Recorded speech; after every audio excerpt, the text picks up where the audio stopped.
la tormenta que lo cambió todo. Era una noche de octubre, cuando el cielo sobre la carretera Federal 40 se rasgó en dos. Las primeras gotas de lluvia cayeron como balas contra el parabrisas de mi viejo camión Volvo, un mastodonte de acero que había sido mi hogar por más de una década. Llevaba una carga de acero desde Torreón hacia Fresnillo, un viaje que había hecho incontables veces. Pero esa noche, algo en el aire olía a podrido. El viento aullaba como un animal herido, sacudiendo el camión con ráfagas que parecían manos invisibles tratando de volcarme. La radio, sintonizada en una estación local de Durango, comenzó a distorsionarse. Entre la estática, capté palabras sueltas: no sigas, él te está mirando. Apagué el aparato con un golpe seco, pero el silencio que dejó fue peor. A la altura del kilómetro 210, una niebla espesa se enrolló alrededor de la carretera como un manto de algodón envenenado.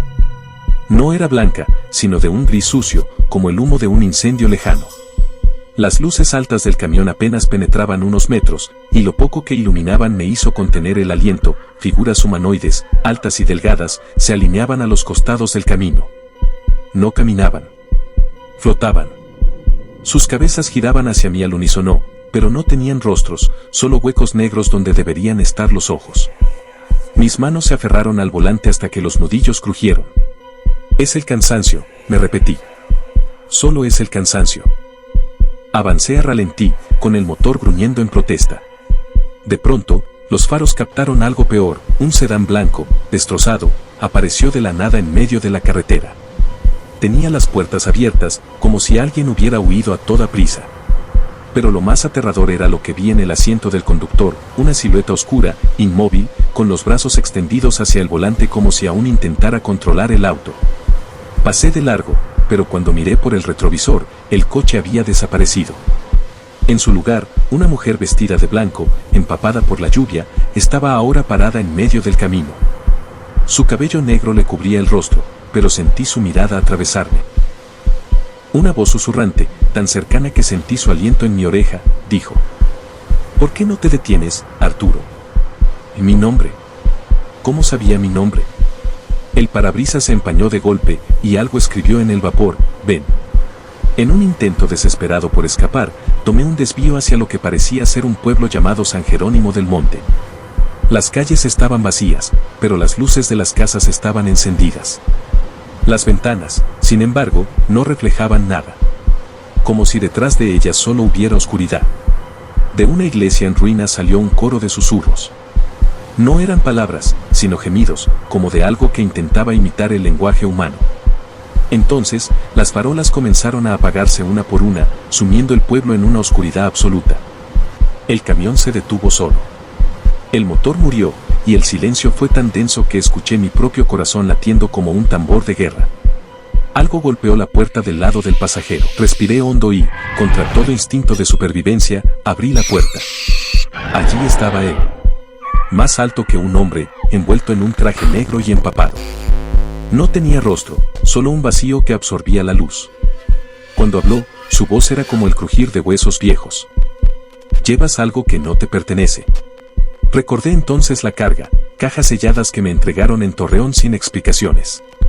Corrí hacia la parte trasera del camión y abrí los contenedores. Dentro no había acero. Eran ataúdes. Uno de ellos estaba abierto.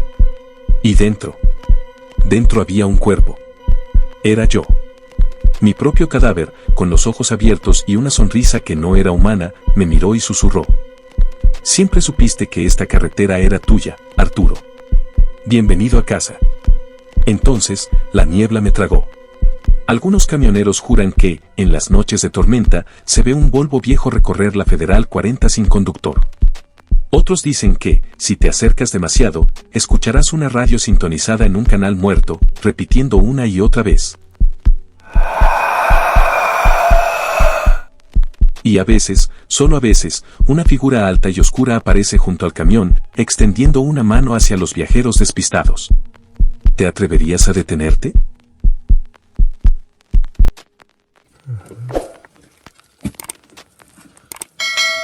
La carretera maldita de Zacatecas. Eran las 3:17 de la madrugada cuando el tacómetro de mi viejo camión de carga marcaba el kilómetro 247 de la desolada carretera Federal 45. En algún punto entre Fresnillo y Valparaíso, Zacatecas. La noche era espesa, como si el cielo hubiera sido cubierto por un manto de alquitrán, y la neblina se arrastraba sobre el asfalto como serpientes blancas, ondulantes y frías. Las luces del camión apenas lograban rasgar la penumbra, iluminando apenas unos metros adelante antes de ser devoradas por la oscuridad. Llevaba más de 8 horas conduciendo sin parar. Mis párpados pesaban como plomos, y el café frío que llevaba en el portavasos ya no hacía efecto. Sabía que debía detenerme, pero en esa zona desértica, detenerse era invitar a la desgracia. A lo lejos, solo se veían los fantasmas de los mezquites, sus ramas retorcidas como dedos huesudos apuntando hacia el cielo. El viento aullaba entre las grietas de la cabina, trayendo consigo un murmullo lejano, como susurros arrastrados desde otro mundo. Fue entonces cuando la vi. A un costado de la carretera, justo donde la neblina se hacía más densa, una figura se recortaba contra la noche. Era una mujer, alta, envuelta en un manto negro que ondeaba como si algo invisible la estuviera azotando. Llevaba el cabello largo y enmarañado, cubriéndole medio rostro, pero lo que más me heló la sangre fueron sus ojos. Aunque estaba a varios metros de distancia, sentí su mirada fija en mí, como si ya me conociera. No pares, me repetí a mí mismo, recordando las historias que los otros camioneros contaban en las cantinas de Torreón. Hablaban de la Llorona de la 45, una alma en pena que aparecía en noches de neblina, buscando llevarse a los conductores desprevenidos. Pero algo en su postura me detuvo. No estaba llorando. No extendía los brazos. Solo estaba, esperando. Mis dedos temblaron sobre el volante. El motor gruñó cuando reduje la velocidad, y antes de que pudiera razonarlo, el camión se detuvo a su altura. Bajé la ventana, y un aire gélido se coló dentro, llevando consigo un olor a tierra mojada y algo más, a carne podrida. ¿Necesitas que te lleve?, pregunté, tratando de que mi voz no delatara el miedo. Ella giró la cabeza lentamente, como si sus vértebras estuvieran hechas de hierro oxidado. Su boca se abrió, pero en lugar de palabras, un sonido gutural, como el crujir de una puerta vieja, salió de su garganta. «Sígueme». No lo dijo. Lo sentí. Como si su voz hubiera resonado dentro de mi cráneo. Contra todo instinto, abrí la puerta. Ella subió sin hacer ruido, como si sus pies no tocaran el suelo. Cuando se sentó a mi lado, el aire se volvió espeso, difícil de respirar, como si el oxígeno se hubiera convertido en algo viscoso. ¿A dónde vas?, intenté de nuevo, mirándola de reojo. Sus labios, agrietados y pálidos, se curvaron en algo que pretendía ser una sonrisa. El camión avanzó, pero la carretera ya no era la misma. Los letreros kilométricos estaban cubiertos de musgo, y las marcas viales parecían desvanecerse bajo las ruedas. De pronto, las sombras a los lados del camino comenzaron a moverse. Figuras humanoides, demasiado altas, demasiado delgadas, seguían nuestro avance, sus contornos borrosos como si estuvieran hechos de humo negro. ¿Qué son esos?, balbuceé, apretando el volante hasta que mis nudillos palidecieron. La mujer no respondió. En cambio, señaló hacia adelante. Entre la neblina, surgieron las siluetas de edificios abandonados. Casas de adobe medio derrumbadas, una iglesia con el campanario inclinado, como si algo gigantesco lo hubiera golpeado. Un letrero oxidado decía: «Bienvenidos a San Jerónimo del Olvido». «Este pueblo no está en los mapas», susurré, pero ella solo inclinó la cabeza. El camión se detuvo frente a una casa en ruinas. La puerta estaba entreabierta, y desde dentro, un brillo tenue, como de velas, titilaba. «Entra», dijo ella, esta vez con voz clara, pero imposiblemente grave, como si varias personas hablaran al mismo tiempo. El suelo crujió bajo mis botas. El interior olía a polvo, muerte y algo dulzón, como flores marchitas. Las paredes estaban cubiertas de fotografías en blanco y negro, todas de hombres, todos conductores de camiones. Sus rostros estaban desfigurados, como si alguien los hubiera arañado con furia. En el centro de la habitación había un espejo, pero no reflejaba mi imagen. En su lugar, mostraba un camino oscuro, y al final, mi camión volcado, con mi cuerpo sin vida colgando del asiento. «Todos terminan aquí», susurró la mujer a mi espalda. Me giré, pero ella ya no estaba. En su lugar, una criatura de extremidades demasiado largas, con una boca que se abría hasta la mitad del pecho, se alzaba frente a mí. «Tú ya no tienes que irte». Corrí como nunca. Las sombras me perseguían, alargando sus brazos para atraparme. El camión arrancó con un chillido, y pisé el acelerador a fondo. Por el retrovisor, vi el pueblo desvaneciéndose, pero algo más me seguía, algo que se arrastraba sobre el asfalto, demasiado rápido. No miré atrás. No hasta que el sol comenzó a asomarse. Pero desde esa noche, cada vez que paso por Zacatecas, veo su figura entre la neblina. Esperando. Y sé que, tarde o temprano, volverá a encontrarme. ¿Te gustó esta historia? Si disfrutaste este relato de terror inspirado en las leyendas mexicanas, no olvides suscribirte a mi canal Leyendas Misteriosas para más historias escalofriantes, mitos urbanos y encuentros sobrenaturales. Activa la campanita para no perderte ningún video y comenta qué otros lugares malditos de México te gustaría que exploremos en próximas entregas.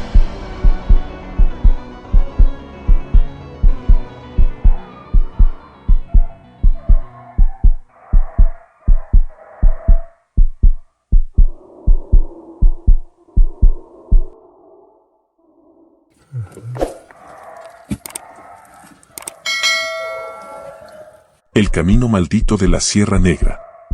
Eran las 3:23 de la madrugada cuando el odómetro de mi Freightliner marcaba el kilómetro 384 de la solitaria carretera federal 23, en lo más profundo de la Sierra Negra entre Durango y Sinaloa.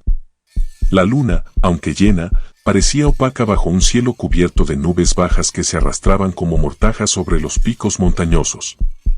Llevaba 17 años surcando estas rutas, pero nunca había sentido una opresión tan densa en el pecho como aquella noche.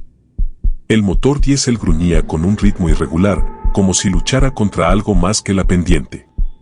La radio, sintonizada en la estación SIUC de Mazatlán, comenzó a distorsionarse hasta convertirse en un coro de susurros ininteligibles. Apagué el aparato con un golpe seco del puño, pero los murmullos persistieron, ahora provenientes de todas direcciones, como si decenas de voces susurraran desde las paredes metálicas de la cabina. Fue al tomar la curva del kilómetro 391, conocida como la Culebra por su forma sinuosa, cuando noté la primera anomalía.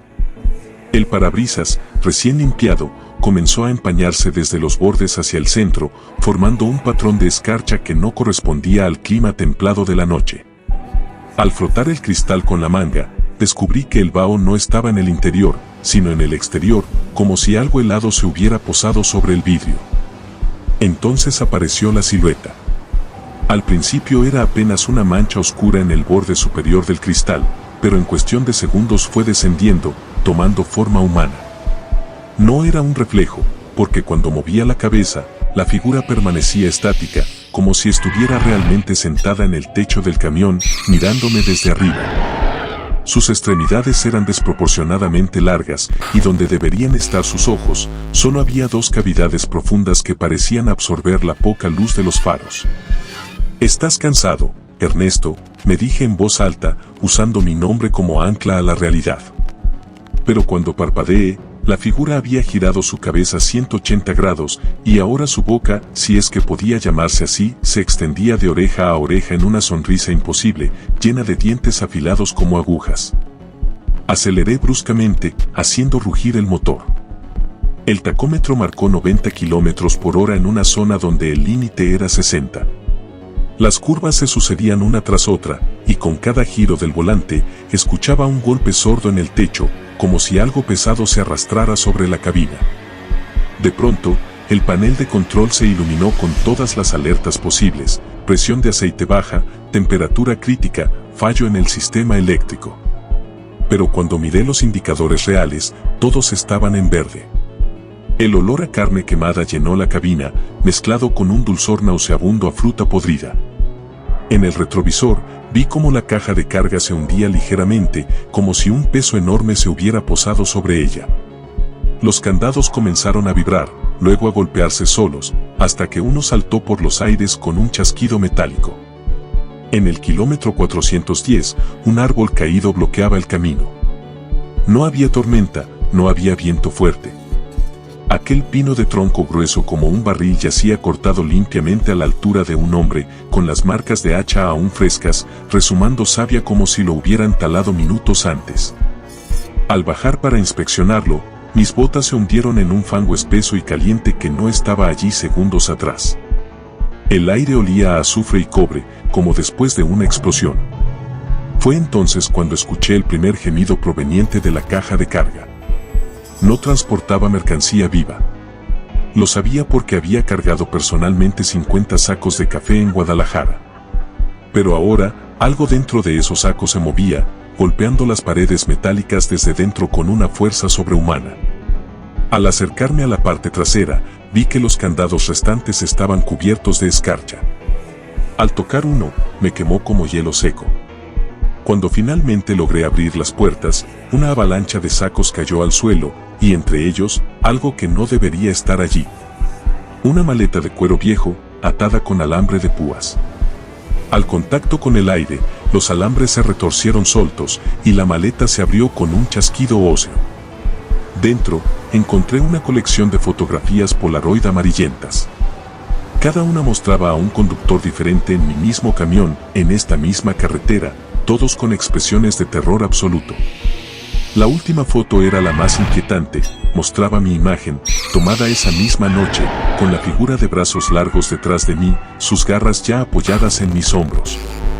Al darme vuelta, estaba allí. No era un fantasma. No era una ilusión. Era algo más antiguo, algo que había estado en estas montañas mucho antes de que existieran carreteras o camiones. Sus palabras resonaron directamente en mi mente. Tú eres el 13º. El que completa el círculo. La niebla se espesó hasta volverse tangible. A lo lejos, aparecieron docenas de luces parpadeantes, como linternas sostenidas por una procesión invisible. El ser alargado comenzó a desintegrarse, convirtiéndose en un enjambre de insectos negros que formaban y reformaban su figura. Supe entonces la verdad, la carretera había sido construida sobre un camino mucho más antiguo, un sendero ritual que exigía 13 víctimas cada 50 años. Yo era el eslabón final en una cadena que comenzó en 1972, cuando el primer camionero desapareció en estas curvas. Las luces se acercaron, revelándose como llamas azules que flotaban sobre cabezas decapitadas, todas con mi mismo rostro en diferentes edades. Eran los 12 que me precedieron, ahora parte de algo mucho más grande. Corrí hacia la cabina bajo una lluvia repentina de gusanos negros que caían del cielo. El motor arrancó milagrosamente y atravesé el árbol caído como si fuera humo. Durante los siguientes kilómetros, el camión se condujo casi solo, mientras las puertas de la caja se abrían y cerraban solas, arrojando las fotos malditas a la carretera. Al amanecer, encontré el primer letrero de civilización en horas. Pero cuando miré en el espejo retrovisor, vi que mis ojos se habían vuelto del mismo negro azabache que los del ser. Ahora sé la verdad. La carretera no está maldita. Es un ser vivo, y yo soy su nuevo guardián. Cada noche, cuando paso por la culebra, siento como mis huesos se alargan y mi piel se vuelve más fría. Pronto, será mi turno de elegir al 13º. ¿Te atreves a recorrer la Sierra Negra de noche? Si esta historia te heló la sangre, suscríbete a Leyendas del Asfalto para más relatos de terror en carretera. Activa la campana de notificaciones y comenta qué camino maldito de México deberíamos explorar en el próximo video.